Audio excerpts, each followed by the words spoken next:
नमस्ते। माध्यमिक न्यूज़ रे में आप सबका स्वागत है। इस यूट्यूब वीडियो में आज हम IGNOU Hindi honours subject BHDC 102 का यह प्रश्न भारतीय नवजागरण के प्रमुख पक्षों का परिचय देते हुए उसके विकास पर प्रकाश डालिए। उत्तर देखेंगे। भारतीय नवजागरण 19वीं शताब्दी के दौरान संपूर्ण भारत में एक नई बौद्धिक चेतना और सांस्कृतिक उथल पुथल दृष्टिगोचर हुई। इसे ही भारतीय नवजागरण की संज्ञा दी गई। नवजागरण के मूल कारण विदेशी सत्ता के हाथों पराजय, उपनिवेशवाद तथा ज्ञान विज्ञान के प्रसार के साथ साथ पाश्चात्य संस्कृति के प्रभाव से यह जागृति उत्पन्न हुई। नवजागरण के मूल प्रभाव। नवजागरण के मूल प्रभाव के दौरान मानव को केंद्र में लाया गया। विवेक की केंद्रीयता, ज्ञान विज्ञान का प्रसार, रूढ़ियों का विरोध और सामाजिक सांस्कृतिक जीवन का नए सिरे से चिंतन आरंभ हुआ। लोगों में जागृति का प्रादुर्भाव। नवजागरण ने भारतीयों को अपना आत्मनिरीक्षण करने के लिए बाध्य किया। सबको एहसास हो गया कि धार्मिक सांस्कृतिक जीवन में सुधार आवश्यक है।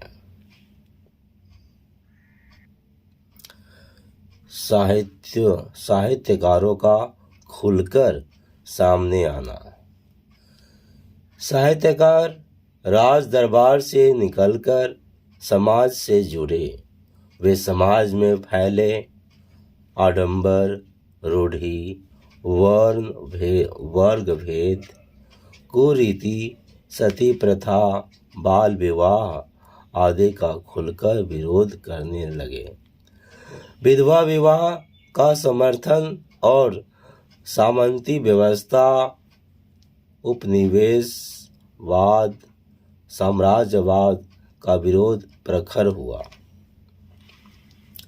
जन आंदोलन का प्रादुर्भाव। पत्र पत्रिकाओं के विकास के साथ साथ खड़ी बोली हिंदी और गद्य का विकास हुआ। 1826 ईस्वी में जुगल किशोर शुक्ल द्वारा प्रथम हिंदी साप्ताहिक पत्रिका उदंत मार्तंड का संपादन किया गया। देश में स्वराज्य की इच्छा जगी। व्यापक स्तर पर जन आंदोलन शुरू हुए। लोग तार्किक होने लगे। आंख बंद करके किसी पाखंड को मानने की जगह उस पर तर्कपूर्ण विचार करने लगे। नवजागरण का विकास।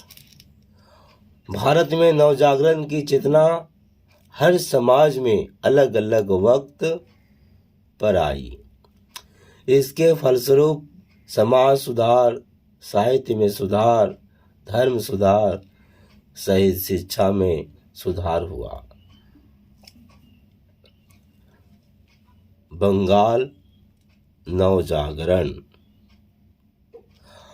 1827 में राजा राम मोहन राय ने ब्रह्म समाज की स्थापना कर सतीदाह प्रथा सहित अन्य सामाजिक कुरीतियों को समाप्त किया। 1756 में ईश्वरचंद्र विद्यासागर विधवा विवाह का कानून पास कराया। 1749 ईस्वी कोलकाता में स्त्री शिक्षा के लिए बेथुन स्कूल की स्थापना हुई। मराठी नवजागरण। नवजागरण के 3 महत्वपूर्ण स्थानों में मराठी नवजागरण महाराष्ट्र का महत्वपूर्ण है। इसके केंद्र में दलित चेतना थी। 1867 में आत्माराम पांडुरंग ने प्रार्थना समाज की स्थापना की। इस नवजागरण के विकास में आत्माराम पांडुरंग के साथ ही ज्योतिबा फूले और महादेव गोविंद रानडे का महत्वपूर्ण योगदान था। केरल नवजागरण। केरल नवजागरण का केंद्र दलित चेतना था।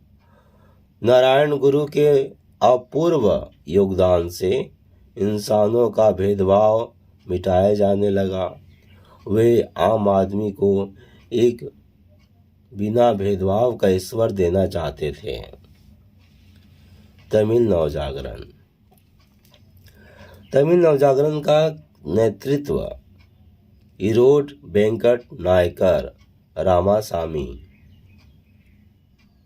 उर्फ पेरियार ने किया। उन्होंने जस्टिस पार्टी का गठन किया। इस पार्टी का सिद्धांत स्वाभिमानी हिंदुत्व का विरोध था, जो दलित समाज के विनाश का एकमात्र कारण था। उड़िया नवजागरण। उड़िया नवजागरण का केंद्र अन्नदाता किसान थे। मजदूरों से सहानुभूति भी देखी गई। इस नवजागरण का नेतृत्व फकीर मोहन सेनापति ने किया। मुस्लिम नवजागरण। मुस्लिम नवजागरण के प्राण पुरुष सर सैयद अहमद खान 1817 से 1898 थे। वे चाहते थे कि मुसलमान आधुनिक शिक्षा ग्रहण कर प्रगति करें और रूढ़िवादी और अंधविश्वासों से अपने को दूर रखें। उन्होंने 1873 में मोहम्मडन एंग्लो ओरिएंटल कॉलेज की स्थापना की। यह कॉलेज ही आगे चलकर अलीगढ़ मुस्लिम विश्वविद्यालय के नाम से विख्यात हुआ। सर सैयद अहमद खान द्वारा शुरू किए गए जन जागरण को अलीगढ़ आंदोलन के नाम से जाना जाता है। तो मित्रों, इस तरह से BSDC 102 सब्जेक्ट का प्रश्न भारतीय नवजागरण के प्रमुख पक्षों का परिचय देते हुए उसके विकास पर प्रकाश डालिए। यह पहला पार्ट से लिया गया प्रश्न है। पूरा हुआ। मुझे इजाज़त दीजिए। धन्यवाद।